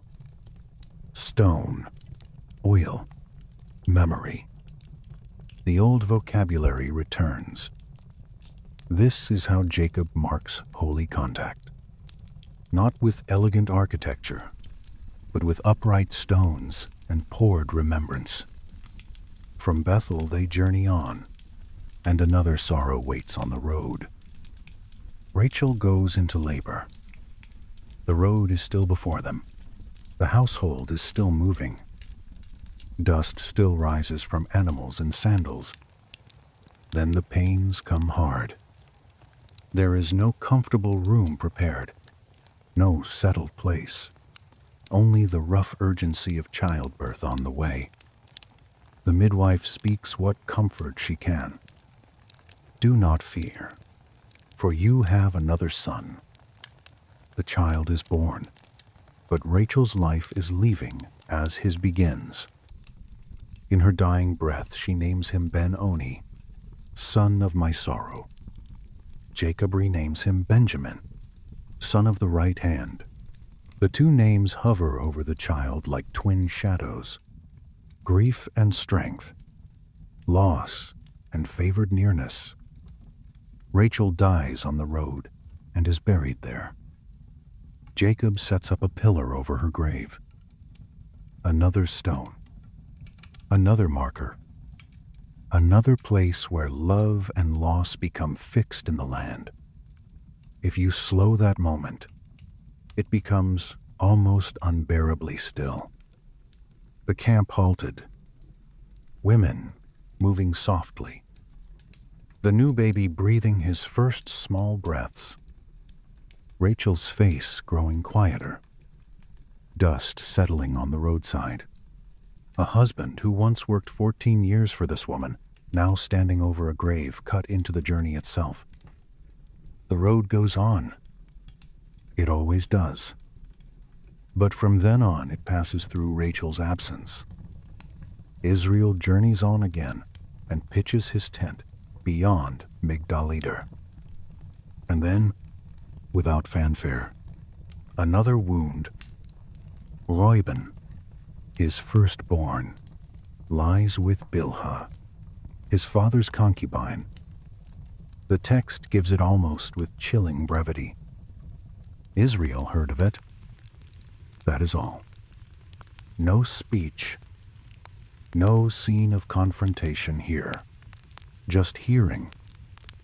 A fracture quietly entered into the record. The sons continue carrying both promise and danger in the same bodies. Then the narrative turns back toward Isaac. Jacob comes to his father at Mamre, to Kiriath Arba, where Abraham and Isaac had sojourned. The old man has endured long enough to see the son who fled return as husband, father, carrier of a complicated blessing. Isaac Dias, old and full of days, and Esau and Jacob bury him together. That detail matters more than it first seems to. The two brothers, once divided by prophecy, preference, stew, deception, and threatened murder, stand together over their father. The story does not claim everything between them has become simple. It only gives us the image. Two sons burying one old man. Dust on their sandals. The long family wound temporarily quiet in the face of burial. And so this stretch of Jacob's life closes in layered sorrow. Dinah's wound. Shechem's blood. Buried idols. A return to Bethel. Deborah gone. Rachel gone. Reuben fallen. Isaac buried. Israel is now a man carrying altars, graves, cries, sung, and unfinished grief all at once.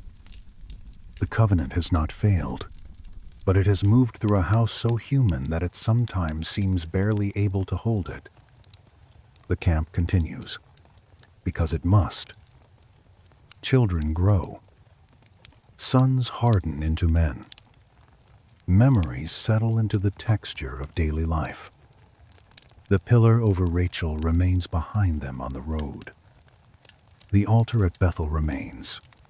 The grave of Isaac joins the older graves. Yet one more sorrow is quietly ripening inside the family. One that will take Jacob's own old favoritism and turn it into another generation's wound. The son born to beloved Rachel still breathes beneath the same tented sky, and Jacob's heart, which has survived so much, is already leaning toward him too visibly. The next grief is not coming from strangers. It is rising from within the house. The household that buries Isaac does not become peaceful by doing so. It only becomes older. Sons grow tall. Tents spread wider. Flocks move through land that has known their footsteps for years. And within the camp, Jacob's affections begin to gather around one son with a dangerous brightness. Joseph, the son of Rachel, the son born after years of longing, the son whose mother died on the road, the child in whom love and grief meet so closely that Jacob cannot separate them. He loves Joseph more than all his other sons, and the old family pattern returns with painful familiarity. Isaac and Esau, Rebekah and Jacob, Jacob and Rachel, now Jacob and Joseph. Favoritism moves through generations like a quiet inheritance. He gives Joseph a special robe, rich, marked, set apart. Whatever exact form the garment took, the meaning is plain enough. Preference made visible. Affection turned into fabric. The brothers see it and know what it means. The robe says what Jacob may never speak directly. This one stands nearer to my heart. Joseph does not help himself. He dreams, and he tells the dreams. Sheaves in the field, his brother's sheaves bowing to his. Then sun, moon, and stars bowing down as well. The images are vivid, almost innocent in their strangeness. But innocence is not how they land. In a household already strained by unequal love, dreams of superiority sound like fuel dropped into dry grass. His brothers hate him and cannot speak peacefully to him. That phrase is so simple, it almost slips by unnoticed. They cannot speak peacefully. The fracture has entered ordinary language now. Meals, work, movements through camp, everything strained by a refusal of peace. Even Jacob rebukes Joseph for the second dream, though he keeps the saying in mind. Then comes the day when the brothers are pasturing the flock near Shechem. Jacob sends Joseph to see whether all is well with them. Even that choice has a quiet recklessness to it. The favored son, the marked robe, the brothers who cannot speak peace, sent out across open land to check on the very men who resent him. Joseph goes, wanders first, is redirected, finds them at Dothan, and before he reaches them, they see him from far away and begin plotting. Here comes this dreamer. The phrase is half mockery, half accusation. Their hatred turns practical with disturbing speed.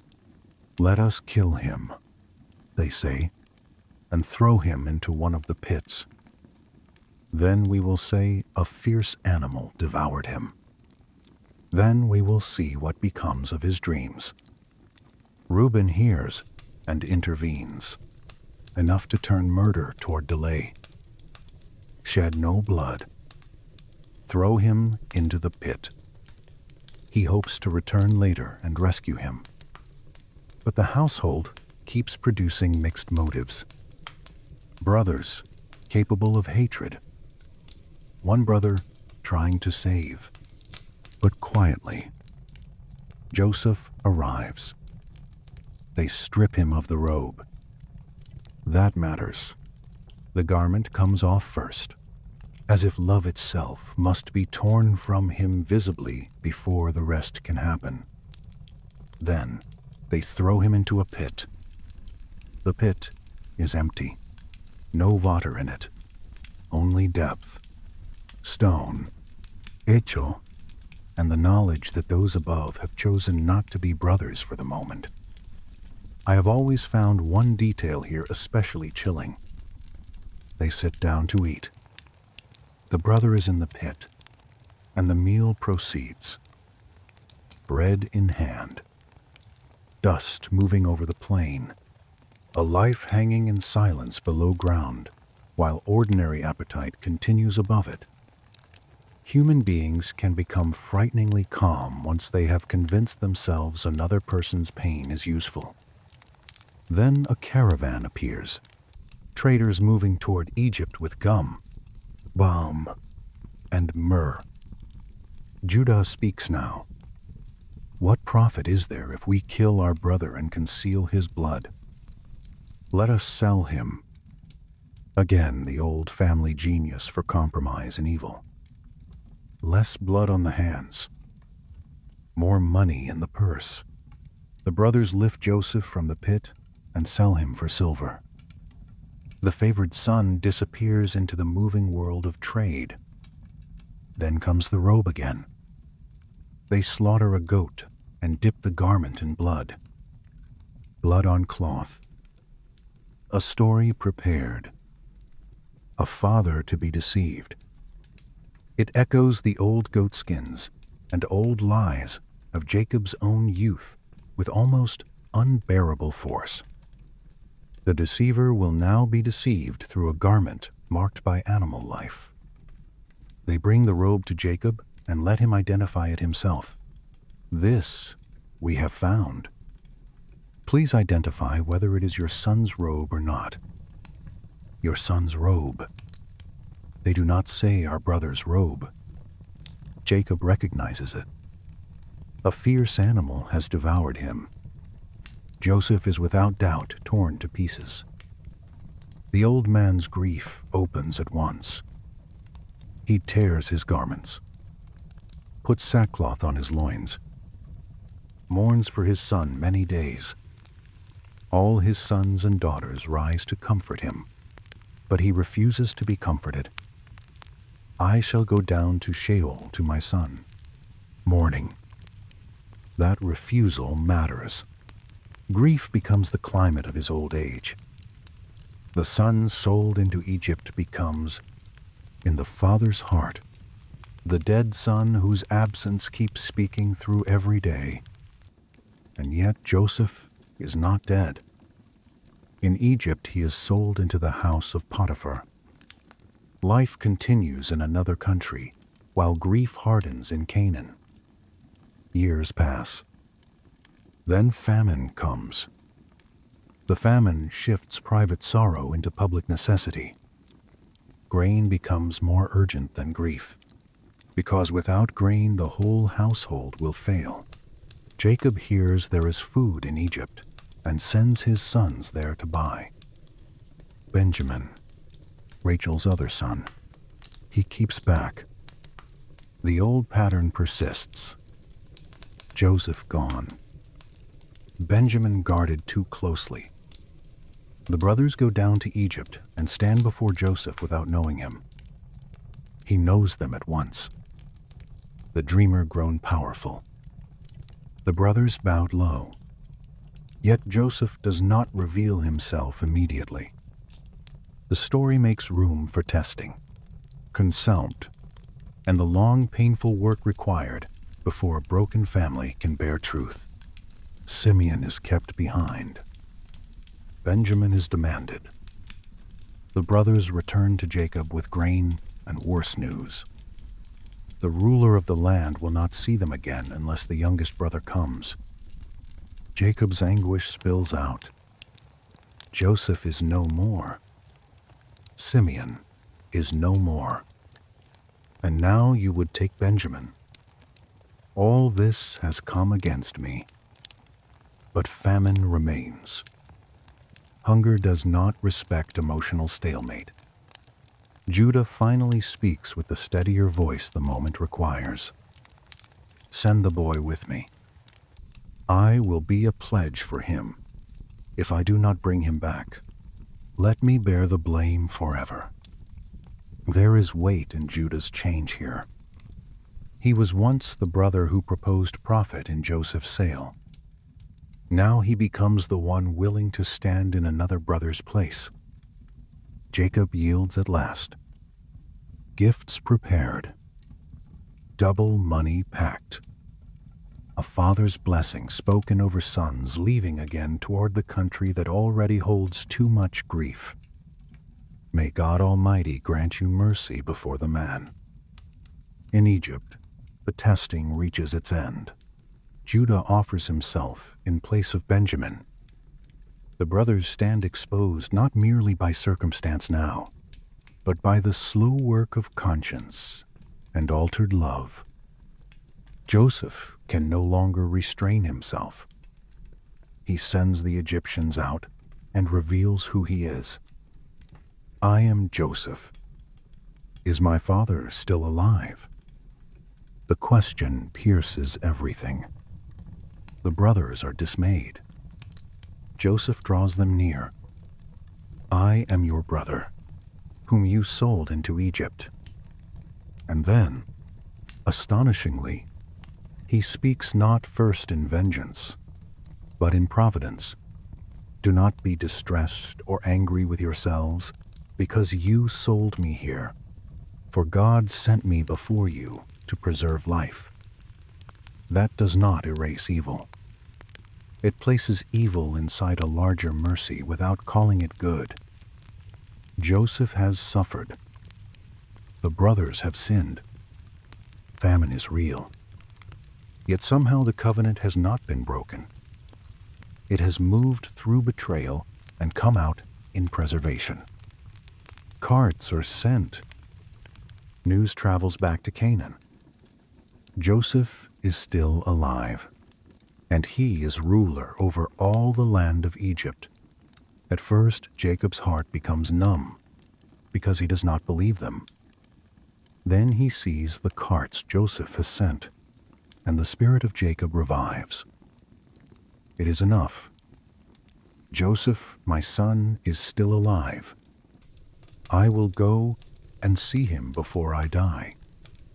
That journey into Egypt carries a different feeling from his earlier journeys. Not youthful flight now. Not romantic labor. An old man traveling with sons, grandchildren, animals, memories, and the strange, trembling hope of seeing again what he had long buried in grief. At Beersheba, God speaks to him in night visions. Do not be afraid to go down to Egypt, for there I will make you into a great nation. I, myself, will go down with you, and Joseph's hand shall close your eyes.